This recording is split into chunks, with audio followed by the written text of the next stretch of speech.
দরদি, আপনি কি নতুন? আজকে কয়েকদিন হয় ফেসবুকে আসছেন বা ইউটিউবে আসছেন, কাজ শুরু করেছেন। তো আপনাকে কথাগুলো বলছি, ভিডিওটা ধাক্কা দেবেন না। যদি ধাক্কা দেন, আপনার অনেক শেখা থেকে দূরে চলে যাবেন। আপনি কিন্তু এই কথাগুলো কোথাও শুনেন নাই, আজকে এই প্রথম শুনবেন। আমি কিন্তু কোনো ডাক্তার না, আমি একজন নতুন ইউজার। তো আমার মনে হলো যে নতুন ভাই বোনদেরকে আমি কিছু বলবো। মানে একটা গোমর কথা বলে দেবো যে ভুলটা করলে মানুষের ঠকা হয়ে যায়। ভাই, ঠকার মধ্যে থেকে বাঁচার জন্য এই কথাটা আমার বলা। ভাই, যদি আপনি দেখেন যে কয়েকদিন হয় ১ মাস হলো কাজ করতেছেন, তো আপনাকে কেউ না কেউ তো ফলো করে। তো আপনি তো কাকে ফলো করবেন? ভাই, আপনি যাকে ফলো করবেন, দেখবেন যে আপনাকে ফলো করছে তার চাইতে যেন আপনার ফলোয়ারিং বেশি না হয়। আপনাকে ফলো দিচ্ছে ২০০ লোকে, আর আপনি ফলো করছেন ৫০০ লোককে, এরকম যেন না হয়। এরকম যদি হয় তাহলে কিন্তু আপনার একটা বড় ক্ষতি হবে আইডির দিক দিয়ে। ভাই, কি ক্ষতি হবে সেটা হয়তো আমি বলছি না। তো আপনার একটা অসুবিধা হইতে পারে। তো আপনি এইটা নজর রাখবেন যে আমাকে ১,০০০ লোকে ফলো দিছে, আমি যেন আবার ২,০০০ লোকে ফলো না দিয়ে থাকি। ভাই, ফলো আপনি দিবেন না কেন? ফলো করবেন না কেন? অবশ্যই করবেন। ভাই, এটা আপনি মনে রেখে করবেন। যাকে ফলো না দিলে চলছে না। যাকে আপনার বেশি পছন্দ হবে, যাকে আপনার বেশি পছন্দ না হওয়ার কারণে কিন্তু অনেকে ফলো দেয় না। তো আপনি দেখছেন যে একটা ভিডিও পছন্দ হইলো, তো আমি একে ফলো দিব বা ফলো করব। সেটা আপনি করতে পারেন। তো আপনাকে যারা ফলো করছে, কখনোই মনে ভুলেও তার চাইতে যেন উপরে না চলে যায়। আপনাকে যদি দেখা যায় যে আপনার ৫,০০০ লোকে ফলো দিছে, আপনি দিবেন কি ন? অবশ্যই দিবেন। আপনি পর্যাপ্ত পরিমাণ দিবেন। কিন্তু তুলনামূলকভাবে।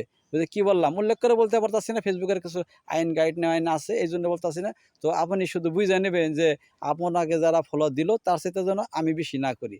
এটা যেমন মনে করতে পারেন বা মনে করে রাখতে পারেন, হয়তো আপনার লাভ হইতে পারে। আর পাশাপাশি কয়েকটা কথা বলি কি, আপনার সামনে যে ভিডিওগুলো আসবে, একটা ভিডিও স্কিপ করবেন না। স্কিপ না করে আপনি দেখবেন ভালো করে যে এই ভিডিওটা কে বলছে এই লোকটা, তার কাছ থেকে আপনি কিছু শিখবেন। ভালো লাগে তাকে কমেন্টস করবেন। আর যদি মনে হয় যে না, আরো একটু বেশি ভালো লাগলো, ওটা শেয়ার করবেন। শেয়ার করালে দেখা যাবে যে ওই লোকটা কিন্তু দেখবে আপনাকে যে না, একটা নতুন ইউজার আমার ভিডিও শেয়ার করছে। তো উনিও কিন্তু আপনার মনে রাখবে। আপনাদের মধ্যে একটা বন্ধুত্ব তৈরি হবে, ভালোবাসা তৈরি হবে। দেখা যাবে এনগেজমেন্ট বেড়ে যাবে, বা তার মাধ্যমে আপনি ১০ টা ফলোয়ার পাবেন।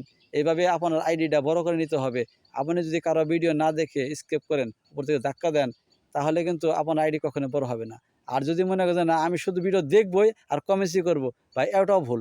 আপনি যদি অতিরিক্ত কিছু ভিডিও দেখেন, অতিরিক্ত ভিডিও দেখার পরে আপনার কোনো সমস্যা না। কিন্তু দেখার পরে যদি আপনি শুধু কমেন্টসে তাড়িয়ে থাকেন, আপনাকে ২-৪ ঘন্টার জন্য বা ২ দিনের জন্য বা ২৪ ঘন্টার জন্য আপনাকে কমন ব্লক ফালাই দিতে পারে। ফেসবুক কিন্তু কমন ব্লকসে ফালাই দিলে কিন্তু আপনার অসুবিধা হয়ে যাবে।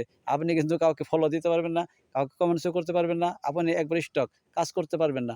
তাই বলছি কি, আজকে থেকে ভিডিও করবেন, ভিডিও দেখবেন, ভিডিও ছাড়বেন, সবকিছুই আপনার নিয়ন্ত্রণে রাইখা। কখনো যেন কোনো ভুল না হয়। ফেসবুকে যদি কোনো ভুল করেন তাহলে কিন্তু আপনি কখনোই সফলতা অর্জন করতে পারবেন না। আর এখানে ১০ জনের কথা শুনলে কাজ হবে না। আপনি ভালো একটা ডাক্তার বেছে নিবেন। মানে ফেসবুকে অনেক ডাক্তার আছে। একটা ফেসবুকে এই ডাক্তারগুলোকে বাইছে নিয়ে একজনের কথা মতো কাজ শুরু করে দেন।